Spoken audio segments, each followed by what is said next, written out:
Over here in the upper left in the red, he is. SK텔레콤 T1 Rain 정윤종.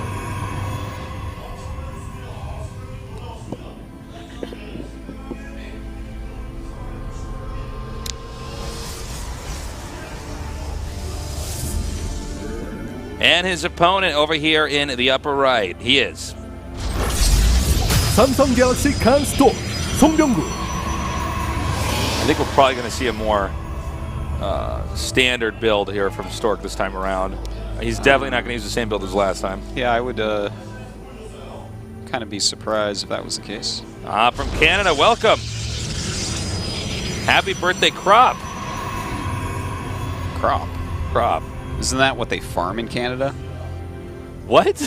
Crops. Crops? Yeah. Technically, Artosis, they farm crops everywhere. Yeah, but she's from Canada, Tasteless. Come on. Get with the program, Tasteless. By the way, this is the quick gateway again, so it might be the same build. Wow. Well, now I look he's bad. mining from one gas. I was fairly confident in that prediction that he wouldn't do that. That's a very pretty quick out gas there. as well. In fact, this is a warp gate rush, no question about it. All right. Like, he could be going for the very quick Mothership Core Stalker Zealot push as well. That is a possibility instead of actually using warp gates. But this is an early ground-based rush.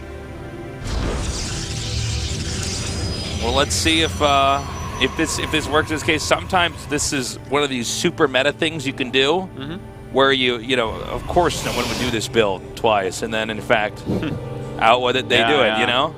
It's a little bit different, I guess, than before. It's that guy, when they do it, you stop practicing against him after that. Like, stop doing the rush builds. Yeah. All right, so he's going to get that warp gate out right away here. Cybernetic score not even done for Rain.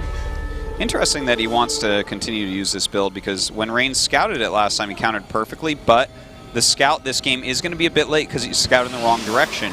And, you know, this is a little bit different anyways because he has only one gas as opposed to two, so maybe he's going a little bit more all in with it.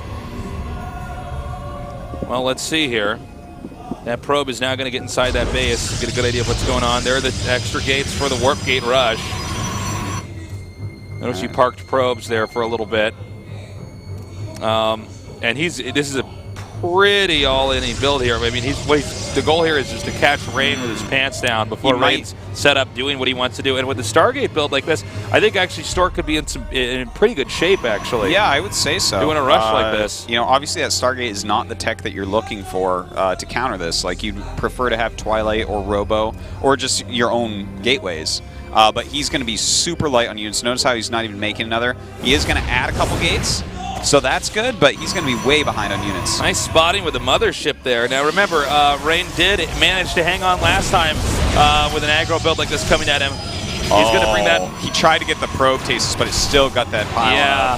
That's rough. And if you lose the that Mothership core, the game's he needs to block here. He needs to block. Oh, this is really rough. He might lose this Stalker possibly. It looks this like he's going to get that actually, and very quickly here. Well, he did save both, but this with is the a three lot more of stalkers stalkers from here. The other gates aren't even done. Okay, barely gets that out. All right, well, so far so good on this. He is making a Void Ray, which is nice, but you know, Void Ray doesn't want to fight against what is going to be 7 stalkers here in a moment. Well, he's got a little bit of time left here before that Nexus Cannon runs out. Still his Warp Gate pretty slow, though. This is getting to be a scary army. The thing is, he's going to get 3 Warp-ins, so he's going to have 4 units, a Mothership Core, and a Void Ray when this next attack comes in.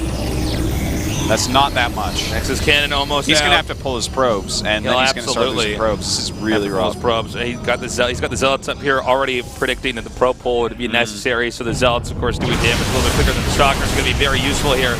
This is pretty good with this Void Ray so far. This Micro, though, look at this. He's really holding things back so his Void Ray doesn't get killed, but it's starting to chase. Oh my god, it's still alive! Fantastic pullback. I think it's this Zealot really helping. Yeah, I think there's just still too many Stalkers here. Yeah. All right, yeah, Stork should win this game. GG. Okay. Nicely done there by Stork. Yeah, that was very well done. Rain choosing the wrong build and scouting the wrong direction, but you have to ask yourself, if Rain had scouted in the other direction, does Stork get that quick kill there? Because last time when Rain scouted Stork early on and saw what was going on, he countered it really well. You know, Rain had really good control back there. I mean, talk about limited resources, really, you know, making it work. despite that. Let's see what Stork opens with in the next game. I think that's the big question. If you're Rain, do you choose a giant map to prevent yeah, that build, you know what? Yeah. or maybe just a 2-player map so you can scout it? No, I choose a giant map. Giant map? Okay. There's a lot less weird tailored strategies. And Stork was known for having like some of the very, very best builds in Brood War. Yeah, for sure. Very, very best builds. And I feel like when you're on a 2-player map, that's where you can easily a player with just perfect builds can win. Whether they're cheese or they're standard. Where you're on a 4-player map, there's more variables, and I think Rain works better with more variables in the mix. Yeah, I will agree with you on that, I guess, for StarCraft 2. Stork, you talk about really good builds. You remember this game where he went for DT drop, he had his shuttle full of DTs, it blew up on a missile turret, and then he still beat the Terran? Yeah. I've seen a couple of games like that. It was pretty unfair. Oh, it was a pretty stupid build. That sounds like the Arteos side over from StarCraft. Well, that was pretty unfair. Like, the fact that you can lose that many DTs in a shuttle doing no damage and still just stomp. Well, in all fairness, thank God for Katrina. What a great map that was. Oh, that map. That's the one where you just go carriers every time. You're like, yeah, you can't win now. That map was terrible. All right. Game number 3 here. We're 1-1, and the winner goes on to the winner's match here. The GSL Code S.